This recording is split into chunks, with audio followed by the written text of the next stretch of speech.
What's up guys? Nandito na naman si BNP Official Vlog.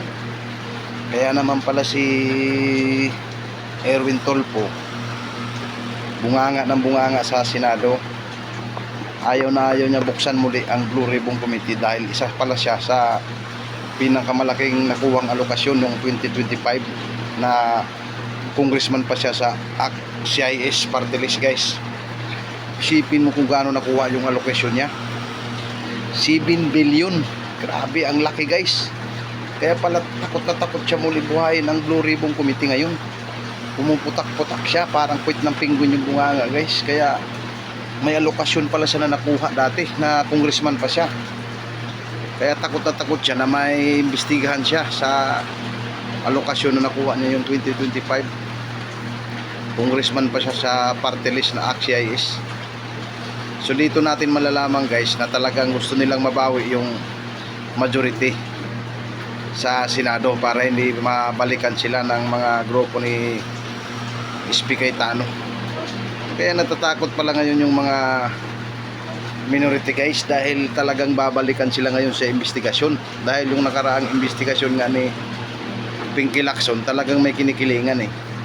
Ngayon may nakuha tayong source na isa pala siya sa nakakuha ng pinakamalaking alokasyon na dating congressman pa siya sa CIS party list.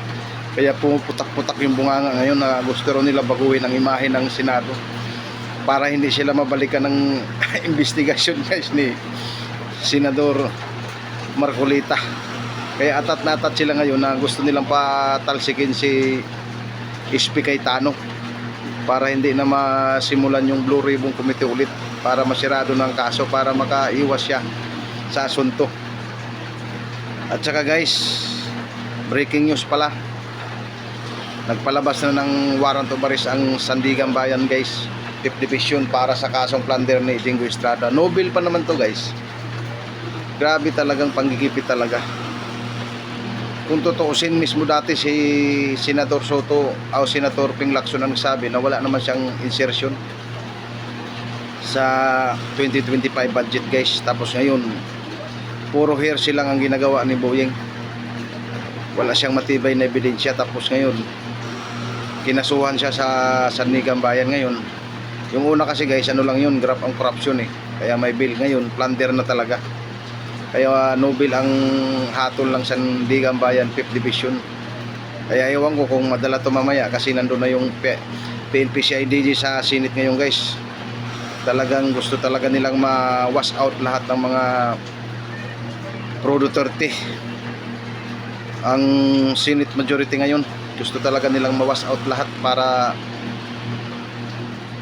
ma-impeach si BP Sara. Talagang gustong gusto talaga nila na makulong lahat ng mga kalyado ni BP Sara ngayon para kusa siyang ma-impeach. Pero sa teorya ko lang guys, malabo talaga ma-impeach ngayon dahil talagang mahirap kunin yung 60 na boto para ma-impeach, para makumbik ang isang impeachable offense, ang isang vice president guys. So yun lang muna ang update natin guys, dahil talagang nakakabahala itong mga balitang pangyayari ngayong araw na to. Dahil isipin mo, nagkagulo yung mga tao sa Senado dahil pumunta yung PNP CIDG doon sa Senate na gusto talagang kunin si Senador Jinggoy dahil nagpalabas na nga ng warrant of arrest ang PNP ay ang Sandigan Bayan 5th Division.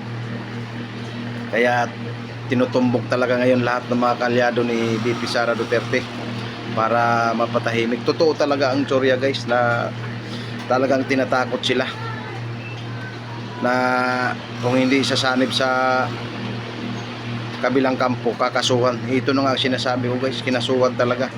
Iniisa-isa na nila. Ang susunod nito malamang si Joel Villanueva na naman o di kaya si Chis Escudero.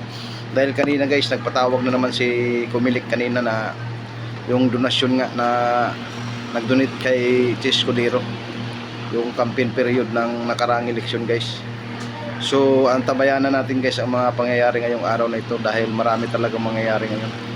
Dahil iniisa-isa na lahat ng kaalyado ng BP Sara Duterte. Ang majority gusto nilang sipakin para sina Tito Soto at saka si Ping Lacson naman sila naman ang majority, dahil dalawa lang kailangan lumipat para balik sila sa majority. Kaya talagang tinatakot talaga, dinadarag. Totoo talaga ang kwento talaga na inihipit sila na pag hindi sumama kakasuhan ngayon nga kaya hindi man sumama si Jinggoy tsaka si Joel Vilanoy Bache Escudero, talagang kakasuhan yan dahil hindi sumama nga dahil may mga paninindigan. So yun lang muna guys, maraming salamat, bye bye, hasta la vista baby.